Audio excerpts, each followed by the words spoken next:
Gurkha status in Torpedo.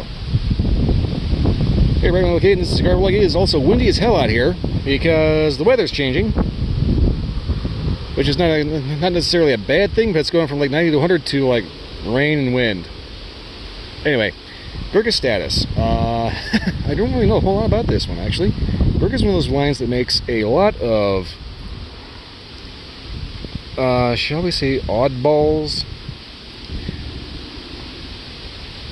There's so many different lines from Gurkha, and keeping track of all of them is kind of a headache because they make them for like a year or something like that, and then you never see them again. Or they have like things like the Black Ops, which is like there forever.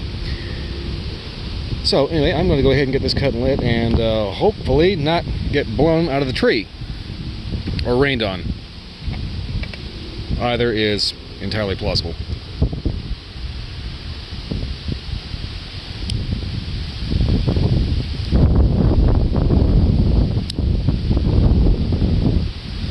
That looks alright. This is one of the things I hate about torpedoes. You get this big, huge waste of tobacco every time you cut into one.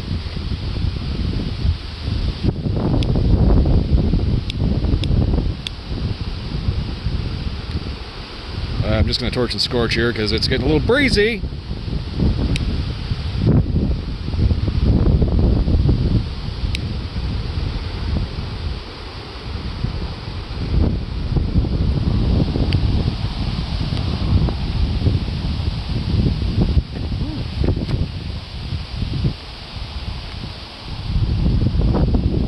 Okay. Right off the bat, smooth, creamy. A little leathery. Cream tobacco. Majority. Nice. Okay, well, I'm going to go ahead and get this down the first inch and hopefully get out of the wind. Maybe. If it really gets somewhere we're not going to get rained on.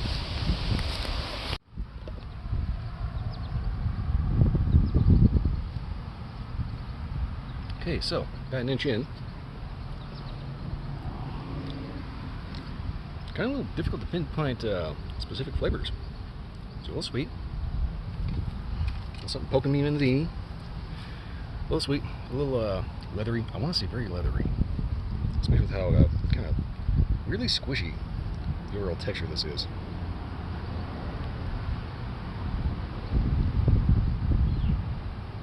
Retrohale has a slight earthy burniness to it.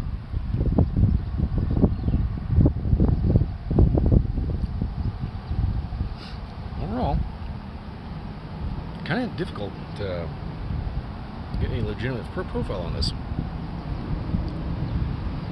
Also, this has a, went ahead and yanked out the status band because it's a little huge.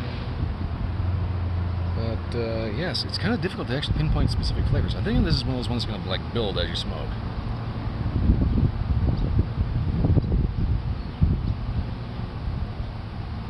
Yeah, there's like a bunch of different things all kind of swimming around at the same time.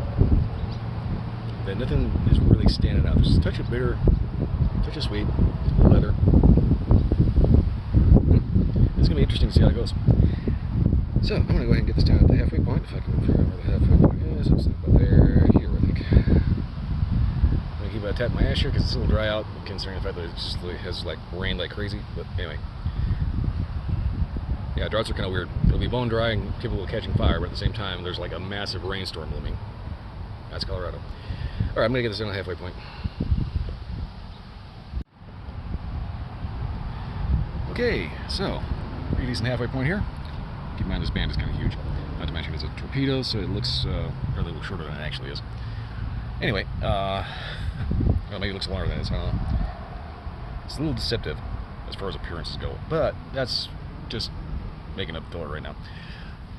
Flavor-wise, this has been very, very, shall I say, odd.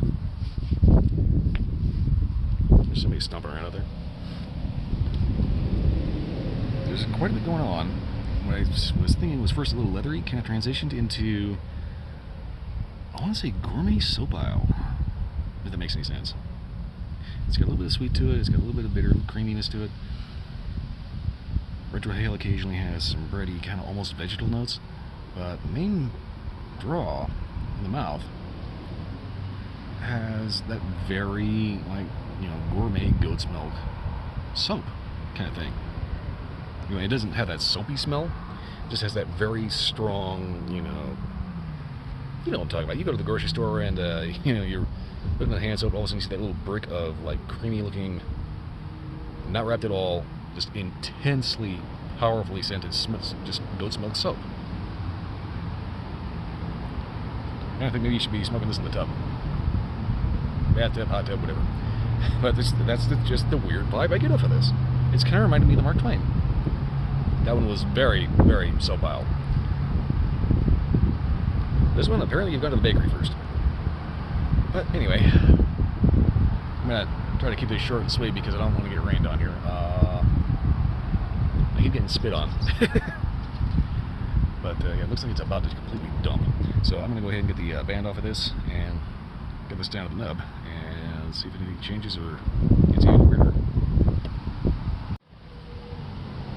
Well, seems like a pretty decent nub. So, I noticed after the halfway point, the kind of weird gourmet soapy thing is kind of still there, but it kind of dies down a little bit and gets just a little generally sweeter. Not like playing over the top sweetness like you find like an acid, but just generally a light sweet. And it's starting to get a little heavier raindrops here. So I'm going to try to avoid the wind as best I can. But anyway, so far, starts off creamy, a little earthy, a little leathery.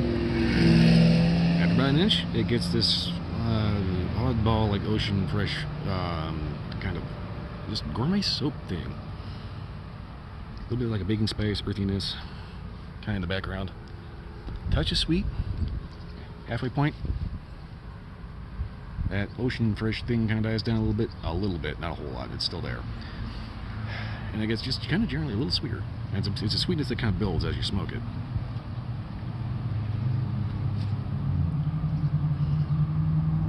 Overall, though, definitely one of the more interesting.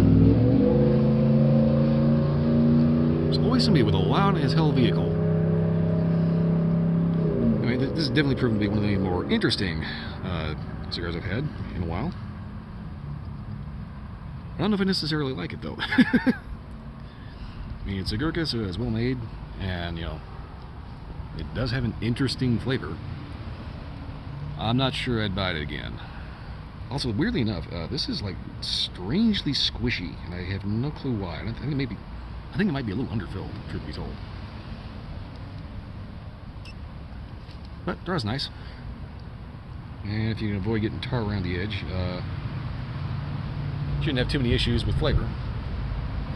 Provided, of course, you are into unusual flavors, shall I say. I kind of want to say, pair this with... Shit, what do you pair this with? Some kind of tequila cocktail. Maybe like a margarita. Maybe. I don't know. Obviously, you can pair it with whatever you like, but, you know.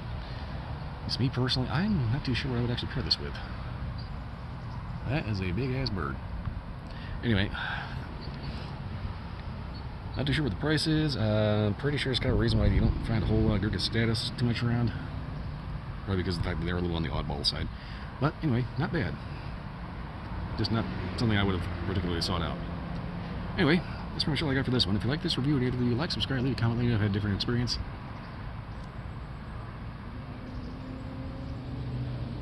There's this big ass hog that's getting like harassed to hell by this itty bitty little pipsqueak over there. Hey, let me know if you had a different experience. Beyond that, check out my Twitch stream. Sunday, Friday night, 10 p.m. to 2 a.m. If you can't make it live, it shows up on YouTube eventually. And I'm going to have to go through and mute all that fucking music because everybody gets pissy about copyrights on YouTube. Anyway, that's just my little gripe. Like I said, that's all I got for this one. I'll see you next time.